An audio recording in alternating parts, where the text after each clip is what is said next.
আজি মই বনাবলৈ লৈছোঁ বাটাৰ চিকেন আৰু বাটাৰ চিকেনৰ বাবে মই এইদৰে মাংসখিনিৰ ওপৰত এচামুচমান জলকীয়াৰ গুড়ি, নিমখ, আদা নহৰু পেষ্ট দি ভালকৈ মিহলাই লৈছোঁ। আৰু লগতে এটা সুন্দৰ ৰঙৰ বাবে কাশ্মীৰী ৰেড চিলি আৰু জিৰা গুড়ি অকণমান ব্যৱহাৰ কৰিছোঁ আৰু সেইখিনিও ভালকৈ মিহলাই লৈছোঁ। তাৰ পাছত 15 মিনিটমান মেৰিনেট হ'বলৈ থৈ দিছোঁ।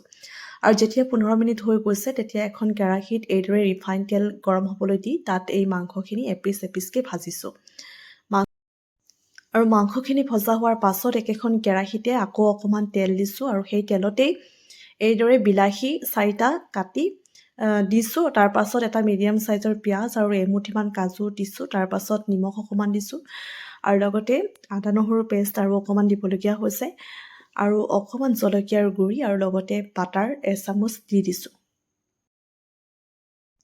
এই আটাইখিনি উপকৰণ দিয়াৰ পাছত হেতাৰে ভালকৈ মিহলাবলগীয়া হৈছে আৰু এইদৰে হেতাৰে ভালকৈ মিহলাই 10-15 মিনিটমানৰ বাবে মিডিয়াম ফ্লেমত থৈ দিছোঁ। আৰু তাৰ পাছত এই আটাইখিনি উপকৰণ মিক্সি জাৰত পিহি লৈছোঁ আৰু পুনৰ একেখন কেৰাহীতে আকৌ তেল দিছোঁ। তাৰ পাছত এই পিহি লোৱা যি বিলাহীখিনি এইদৰে দি দিছোঁ আৰু তাৰ পাছত দিছোঁ অকণমান ৰেড চিলি, কাচুৰি মেথি দিছোঁ আৰু সেইটো দিবই লাগিব, তেতিয়া সোৱাদটো আহিব।